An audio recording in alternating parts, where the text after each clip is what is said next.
IPL mini ಹರಾಜಿನಲ್ಲಿ ಆಟಗಾರರಿಗೆ jackpot ಹೊಡೆದಿದೆ. IPL ಇತಿಹಾಸದಲ್ಲಿಯೇ ದುಬಾರಿ ವಿದೇಶಿ ಪ್ಲೇಯರ್ ಅಂತ ಕರೆಸ್ಕೊಂಡಿರೋದು ಗ್ರೀನ್.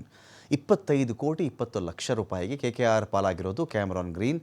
2024ರಲ್ಲಿ ಮಿಚೆಲ್ ಸ್ಟಾರ್ಕರನ್ನು 24 ಕೋಟಿ 75 ಲಕ್ಷಕ್ಕೆ ಖರೀದಿ ಮಾಡಿದ್ದದ್ದು ಕೆಕೆಆರ್. ಇದೀಗ ಆ ದಾಖಲೆಯನ್ನು ಬ್ರೇಕ್ ಮಾಡಿರೋದು ಕ್ಯಾಮರಾನ್ ಗ್ರೀನ್. ಈ ಬಾರಿ ಯುವ ಹಾಗೂ ದೇಶೀಯ ಪ್ರತಿಭೆಗಳಿಗೂ ಕೂಡ ಭಾರಿ ಮೊತ್ತ ಸಿಕ್ಕಿದೆ. ತಲಾ 14.2 ಕೋಟಿ ರೂಪಾಯಿಗಳಿಗೆ ಇಬ್ಬರು ಅನ್ಕ್ಯಾಪ್ಡ್ ಆಟಗಾರರನ್ನು ಖರೀದಿ ಮಾಡಿರೋದು ಸಿಎಸ್ಕೆ. ತಲಾ 14.2 ಕೋಟಿಗೆ ಪ್ರಶಾಂತ್ ವೀರ್, ಕಾರ್ತಿಕ್ ಶರ್ಮಾ ಚೆನ್ನೈ ಪಾಲಾಗಿದ್ದಾರೆ.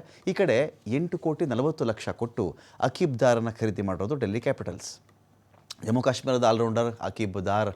ಇನ್ನು RCB ಪಾಲಾಗಿರೋದು ಸ್ಟಾರ್ ಆಲ್ರೌಂಡರ್ ವೆಂಕಟೇಶ್ ಅಯ್ಯರ್. 7 ಕೋಟಿಗೆ ವೆಂಕಟೇಶ್ ಅಯ್ಯರ್ ಅವ್ರನ್ನ ಖರೀದಿ ಮಾಡಿರೋದು RCB.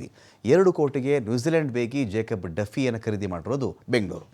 ಯಾವ್ಯಾವ ತಂಡಕ್ಕೆ ಯಾರ್ಯಾರು ಹೋದರೂ ಎಷ್ಟಕ್ಕೆ ಸೇಲ್ ಆದರು ಅಂತ ನೋಡಿದ್ರೆ ಕ್ಯಾಮರಾನ್ ಗ್ರೀನ್ 25.20 ಕೋಟಿ ಕೆಕೆಆರ್ ಪಾಲಾಗಿರೋದು. ಮದೀಶಾ ಪತಿರಾನ 15 ಕೋಟಿ ಕೆಕೆಆರ್ಗಾಗಿರೋದು. ಕಾರ್ತಿಕ್ ಶರ್ಮಾ 14.20 ಕೋಟಿ CSK ಪಾಲು. ಪ್ರಶಾಂತ್ ವೀರ್ 14.20 ಕೋಟಿ CSK ಪಾಲು. ಅಕೀಬ್ ದಾರ್ 8.40 ಕೋಟಿ DC ಪಾಲಾಗಿರೋದು. ರವಿ ಬಿಷ್ಣೋಯ್ 7.20 ಕೋಟಿ RR ಪಾಲಾಗಿರೋದು. ವೆಂಕಟೇಶ್ ಅಯ್ಯರ್ 7 ಕೋಟಿ RCBಗಾಗಿರೋದು.